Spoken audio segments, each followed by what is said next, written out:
हमारे जन्मांग में जो ग्रह जन्म के समय उपस्थित रहते हैं वह हमारे ऋणानुबंधों के अनुसार ही बैठते हैं। जिनके जितने पुण्य हैं उनके शुभ ग्रह उतने ही बलवान हैं और जितने पाप हैं उनके उग्र ग्रह विशेषकर राहु केतु या उतना ही कोप, वफादारी, धोखा, हानि, लाभ, शत्रु, मित्र, यश, अपयश, मान सम्मान, जीवन के सभी अच्छे बुरे निमित्त इन्हीं ऋणानुबंधों के कारण होते हैं।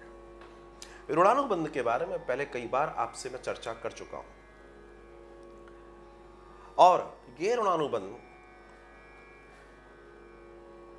केवल पूर्ण जन्म के कारण ही नहीं उत्पन्न होते हैं। यह ऋणानुबंध हमारे कई जन्मों के पाप पुण्य का लेखा जोखा होता है और जब मनुष्य इन ऋणानुबंधों से मुक्त हो जाता है तो वह इस चक्र से मुक्त हो जाता है। कुंडलियों में योग व दोष दोनों ही अवस्था के कारण ऋणानुबंध होते हैं। इन्हीं ऋणानुबंधों के कारण ही तो यह सृष्टि गतिमान है।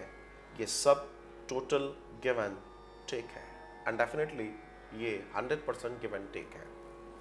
आज कथा में भी मैं आपसे बात कर रहा था और कथा में मैं आपसे कह रहा था कि जो भी प्राप्त है वो हमारे कर्मों के द्वारा प्राप्त है। जो भी घट रहा है वो हमारे कर्मों के द्वारा घट रहा है। जो भी हो रहा है वो हमारे कर्मों के द्वारा हो रहा है। हम अगर ये कहें कि किसी की वजह से हम परेशान हैं, क्षमा कीजिए, ये आपकी गलतफहमी है।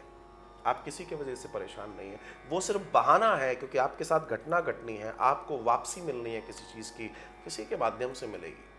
अच्छा, जिसके माध्यम से मिलने वाली है वो उसका ऋणानुबंध है, अर्थात वो उसका कर्म है, उसका कर्म उसे मिलेगा।